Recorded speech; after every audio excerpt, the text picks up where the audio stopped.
Boo, boo, boo, doo, doo, doo, doo, doo, doo. There we are. Good morning, good afternoon, and welcome to Dreamy Dreamland with Sensei Al Bob. I'm just on the bop, having my lunch with you. Do you remember,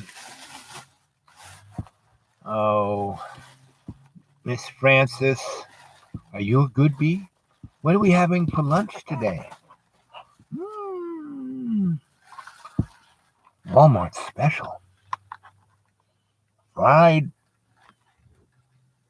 fingers. Mm. Mm, mm, mm. Mm, mm, mm, mm. So,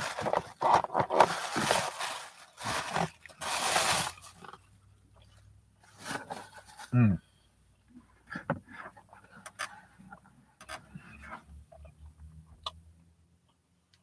mm.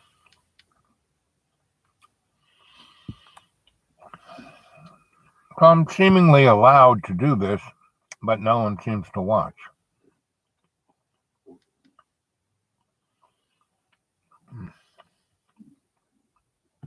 So I'll have to figure something else out. Um,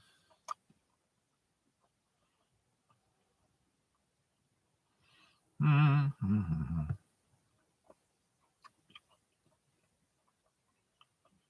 mm, mm, mm.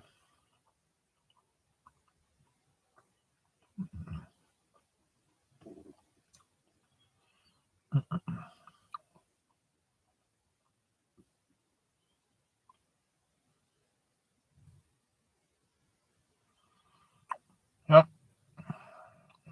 don't show my image.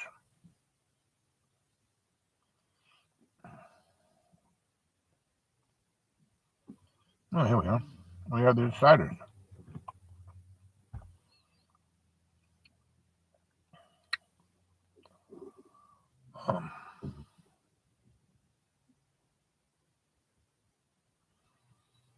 Um, well, I guess people watch it afterwards. Because people are still watching.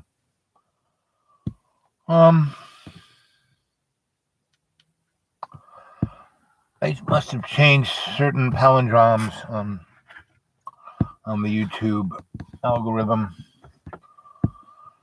I have no idea. So I was just talking to a couple of different friends.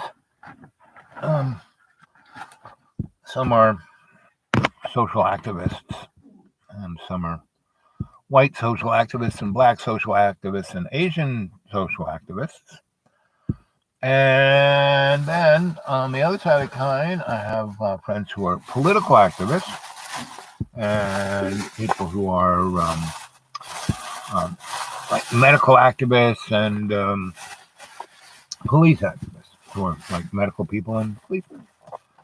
And as I talk to them, that's how I kind of what I've done for years to understand the direction of the trend. And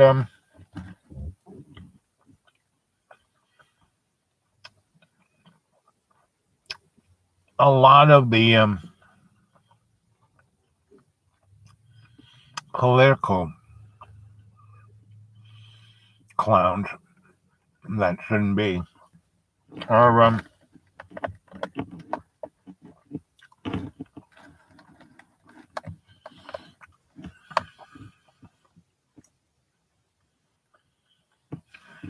how would I say?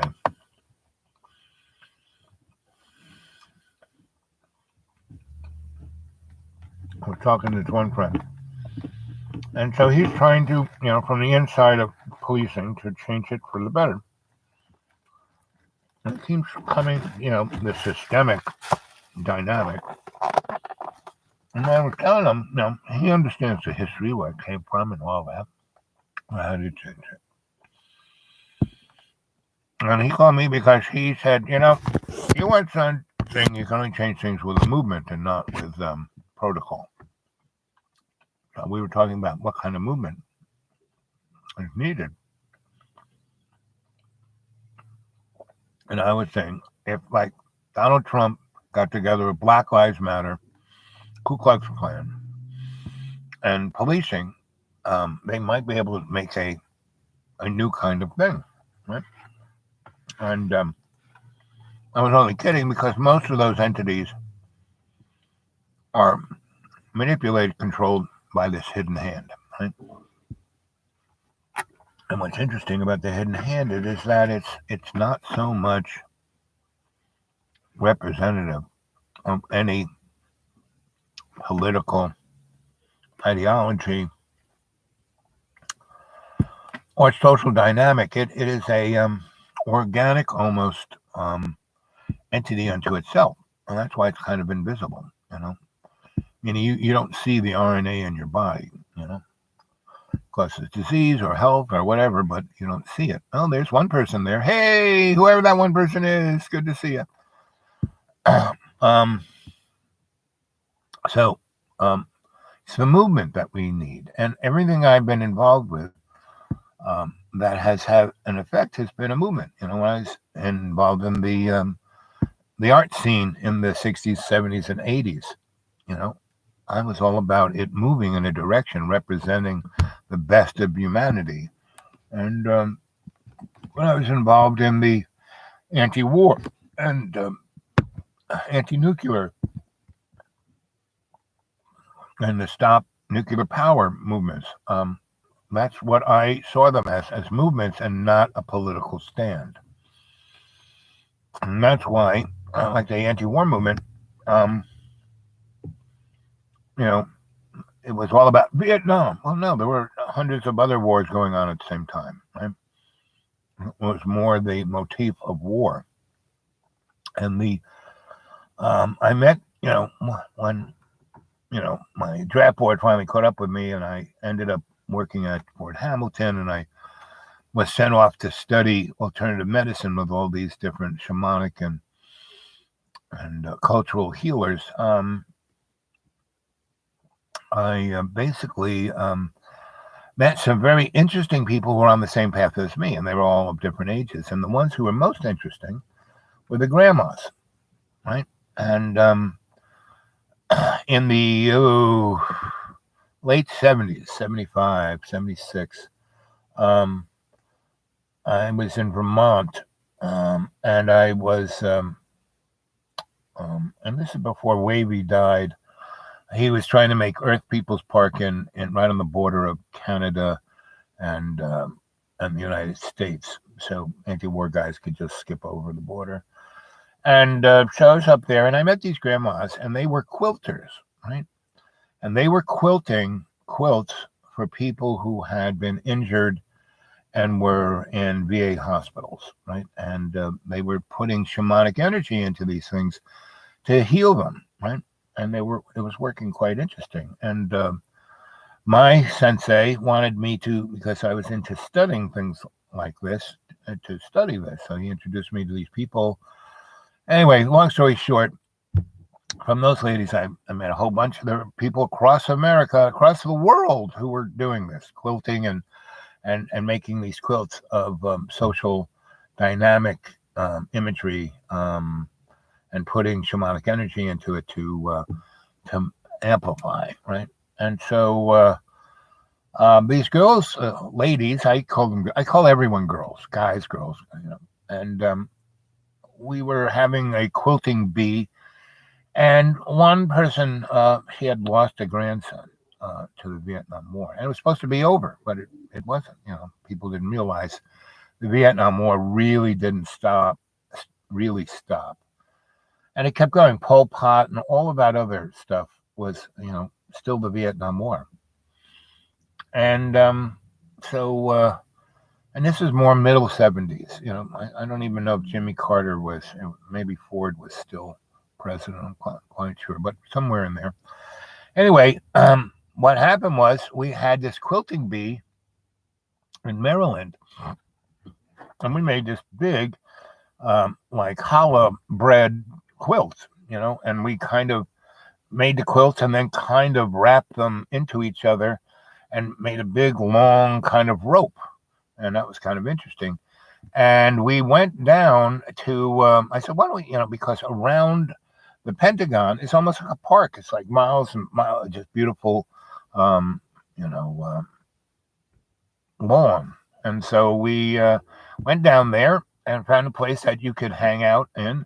And we made a little encampment, and we all started cooking and started weaving the bits of people's quilts together.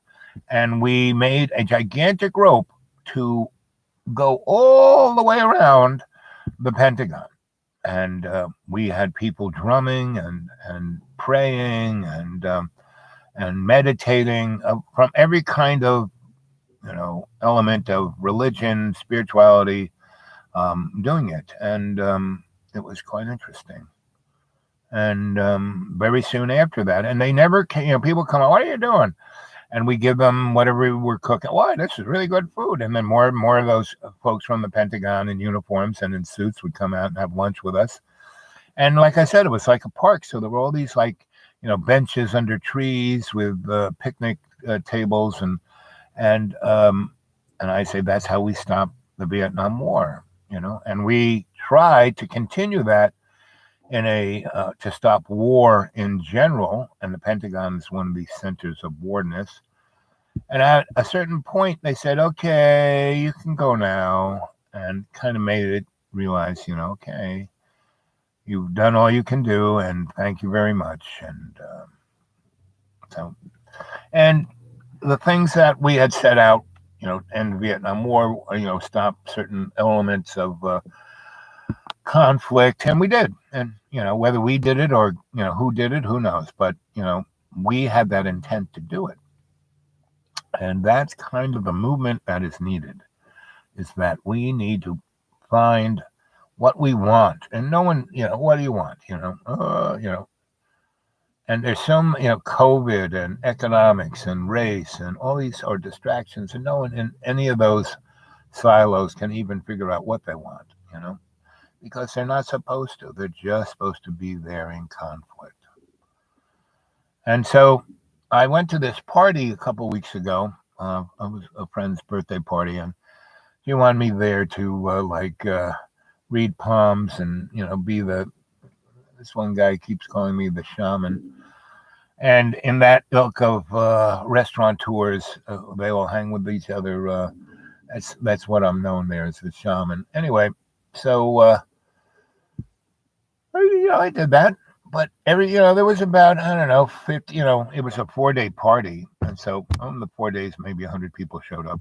They weren't all there at once. But at any one time, there's maybe 30 people there. And, the closest thing they did to an activity was, play beer pong. And so, and all these guys, most of them were college grads. They're all between 24 and 40. And they just kind of stuck themselves in the restaurant touring life. And it's, and I kept talking about, well, don't you guys want to do so? Let's go do, I kept talking about a movement. And I live between two college towns, between Boone and App State and Johnson City and ETSU. And a little further away, Asheville has a whole bunch of colleges. Roanoke has a whole bunch of colleges. And so there are maybe 50 colleges within a 80-mile radius of where I am. And I go visit them all and try to involve, get them excited to try to form a movement. And they're not really into that. They either want to be totally about that one thing, whether it's a religion or whether it's a political thing or whatever. It's just, and that's not it. That's a distraction, we are here to experience life and not follow someone else's script. We are the deciders, When Moses was up on the hill with the sheep and the burning bush, And the burning bush said, "You have to go take my people from Egypt." And you know, King James and everybody else in the movies, they all think the Jews were. They weren't even the Jews at that time. They were the Hebrew nation, and they didn't. The freedom that the burning bush was talking about wasn't. They weren't enslaved in Egypt. Maybe some were, but as a cultural group, they represented the bling. They were the investment bankers of Egypt. And the thing that they were oppressed by was their own materialism, their own, having a good life. Now, I've experienced that. It killed me, When I worked for the Desperate Lawyers for about 10 years, I gained 200 pounds. I lived a super hedonist life. And I have to say, I don't have to regret a single slice of that to die for chocolate cake, because, all of that hedonism made me truly realize that that's not the way, but we need to experience this. We need to decide this, not just say, "Oh, I read the Bible, I'm going to do what the Bible says. Oh, I read the Quran, I'm going to do what the Quran." Well, they're all the same book. We're all the same people. We are just being distracted and manipulated by this thing that isn't even human, right? Heaven and hell is right here, right now. And we are here to, experience it and decide, how to elevate our spirit, spiritually. And that can only be done through a movement. Oh, look, someone has responded. Good afternoon. Hey, buddy. Rhonda. Good to see you, Rhonda. Well, it seems to be working. There's someone responding, someone listening. So, Rhonda, what do you think a good movement? What I'm talking about, to change everything, it has to, we have to move. We have to decide. We can't just follow. So, what are your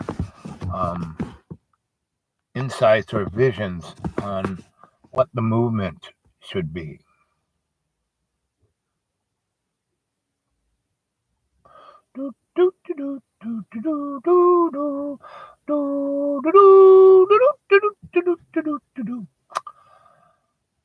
So it has to be a move. And okay, here's another question for you, Rhonda. Have you ever belonged to a movement? No doubt. Yep. And Jesus said that. He didn't want to have a religion. He said, "I don't want no religion. I don't want no hierarchy. I don't want no priests. And if there are, they should be women." Yep. No dogma. Right? Okay. So, were you ever involved in a movement, Rhonda? Anybody else out there ever been in a movement?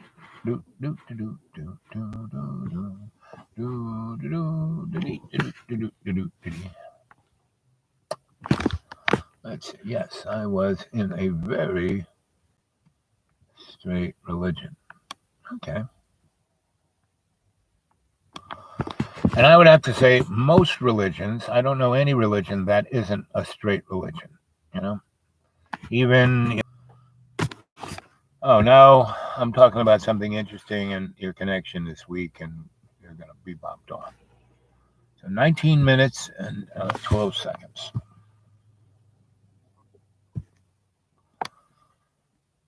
How do you envision a movement to elevate man's spirit?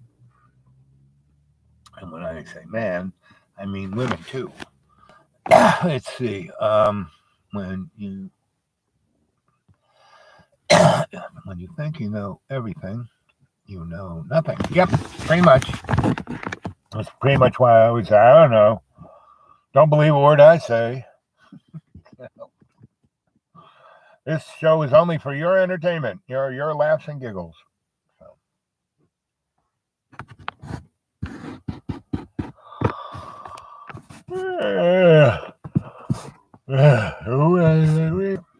But I'm very hopeful because I know the potential and the situations humanity has got itself into time and time again, and we're still here.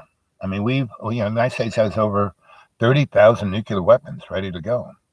And all it would take to pretty much end life on Earth is the simultaneous release of maybe 60 to 100 nuclear. If India and Pakistan ever had a release on each other,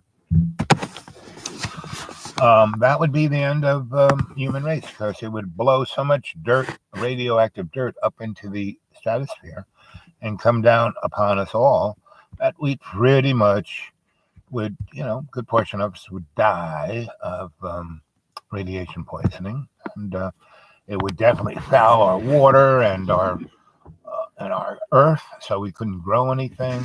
I mean, go read the 1960s civil defense. It says that after a full nuclear exchange, the farmers will have to till off 4 feet of their topsoil. Yeah, good luck with that. Let's see, what else is what I'm saying here? Love is only 100% of anything. Yep, less. Yep. Yep. Love is all there is. Everything else is illusion.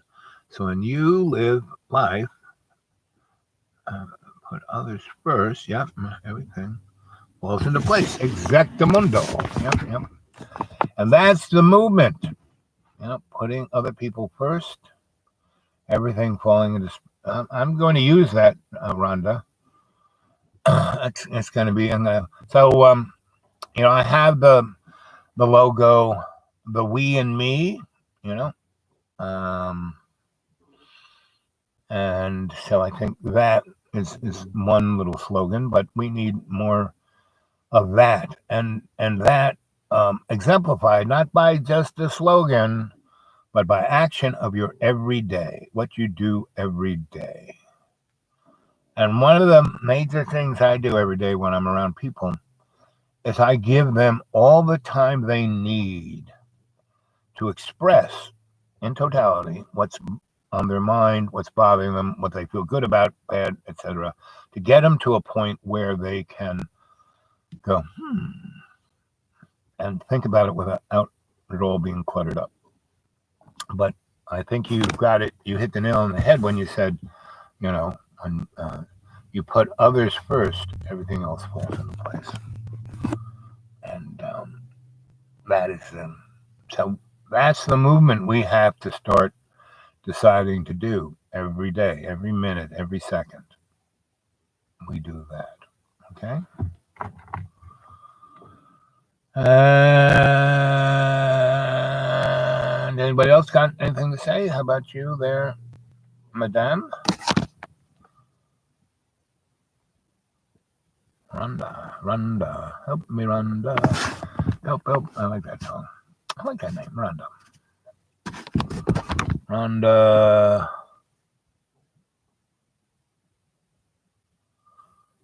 I can't read it. Aki. Shiitake? I like that. Anyway, that's it. Just checking in with you. I had access. They're going on about how I'm losing my connection. So I'm going to go. It's getting late. I'm going to get back home before I turn into a pumpkin. I love you guys. Talk to you sometime later in the week when I get access to the internet. I love you. Thanks for coming aboard, Rhonda. Again, anybody wants to talk to me personally, go to the dudeawake42@gmail. So, Rhonda, you want to get a hold of me, and we can talk there. If you live in America, leave your phone number, because I'm all into talking on the phone, even though more and more people don't. Anyway, so, it was 2:44. So, anyway, I'm gonna leave right now. I love you all. And every day and every way, take the piece of the earth and make it stronger. Okie dokie.